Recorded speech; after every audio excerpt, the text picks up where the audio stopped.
बाबा समझाएं तो तेरे असुरे भी देना आई यानी वो जहाँ जो कुछ नहीं पानी भी नहीं तेरे मादी देना में जाना पानी में डूब जाए एक वक्त में 4000 आना लग गए जिनके एक मैसेज है भाई कुछ वक्त गुजरन कहाँ पे उन्होंने टेट कोर्स निकल जाए टेट कोर्स कुछ वक्त कहाँ पे उन्होंने टेट कोर्स कुछ वक्त कहाँ पे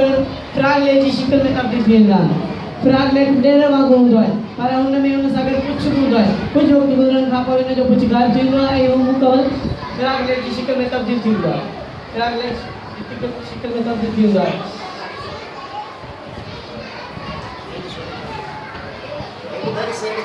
आई दे रहे जो जीवन चक्र आए दे रहे सो आना आना अच्छे दो आस्ते आस्ते टेस्ट पोस्ट थी वनी दो वरी आस्ते आस्ते अच्छे दो वरी आस्ते आस्ते वे दो थी दो वनी वरी आखिर में फ्राग ले थी वनी दो वरी वरी जवान थी डेलर थी वनी दो ये सो एक दिए एक पे दिए जो डेलर दिन खान दिए जो डेलर आई छह दिए खान डेलर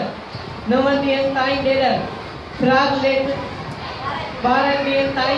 फ्राग लेट 70 दिन ताई फ्राग लेट वरी 84 दिन ताई फ्राग लेट 90 दिन ताई हूँ आस्ते आस्ते वडो थी वियो आहे 95 दिन ताई हूँ वधंदो थो वञे वॾो थी वञे थो तमाम सुठे नमूने सां तव्हां डेडर जो जीवन चक्र ॿुधायो हाणे मां तव्हांखे ॿिजा वारनि ॿूटनि जो जीवन चक्र ॿुधाईंदसि जेके बि ॿिजा वारा ॿूटा हूंदा आहिनि उन में हिकु सलो मौजूदु हूंदो आहे जॾहिं उनखे साज़गार माहौल मिलंदो आहे तॾहिं उन मसइलो ॿाहिरि निकिरी पवंदो आहे मिसाल तौरु अंब जे ॿूटनि लाइ उनखे साज़गार माहौल मिटी पाणी रोशनी ऐं ख़ासि मौसम आहे जॾहिं उनखे उहे शइ मिलनि थियूं त उन सलो हेठि ऐं ज़मीन खे ॿाहिरि चिरे निकिरे थो कुछ वक्त खां पोइ हू बूटे जी शिकिल इख्तियार करे थो ऐं हुन में डारियूं ऐं पना अची वञनि था कुछ सालनि खां पोइ हू मुकमल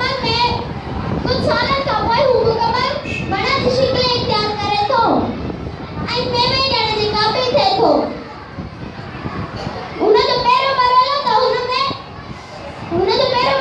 में गुल हूंदा आहिनि जंहिंखे बूर चइबो आहे जॾहिं हू बूर छड़ी वेंदो आहे त हुन में अंबियूं थियनि थियूं ऐं आस्ते आस्ते हू मुकमल मेवो यानी अंब ॾियण जी शिकिल इख्तियार करे थो हर मेवे अंदरि हुन जो बीज हूंदो आहे मिसाल अंब जे अंदरि हुन जी खेखड़ी हुन जो बीज आहे अहिड़ी तरह अंब जो जीवन चक्र मुकमल थिए थो अभी तव्हां बेहतरीन नमूने सां तव्हां सम्झायो तव्हां शुरूआत में ॻाल्हि कई हुई त कंहिं जांदा ॼमन छह पंहिंजे वादे जा न हूंदा आहिनि पर उन्हनि मां पोइ जीत पोपट भाई हुन महिल आऊं पोपट जे जीवन चक्र बाबति तव्हांखे सम्झायां थो पोपट पंहिंजा आला वणनि जे पननि ते लाहींदो आहे ऐं पोइ हुनजो पहिरियों मरहलो हूंदो आहे ॿिए मरहले में आनंद मां नंढिड़ो कीड़ो निकिरंदो आहे जेको उन जे पन खे खाईंदो रहंदो आहे ऐं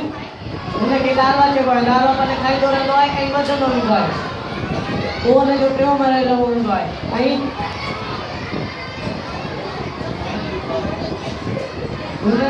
हू हिकु तारीअ ते लड़की ॾींदो आहे ऐं हू पाण ते हिकु गोल चालीह ॾींदो आहे ऐं कुझु वक़्तु गुज़रण खां पोइ हुन मां ख़ूबसूरत हिकु पोपट निकिरंदो आहे हीउ पोपट जो पहिरियों पोपट ऐं ॿियो त पोपट ऐं ॿियो पोपट हीउ चोथों पोपट आख़िर में हिकिड़ी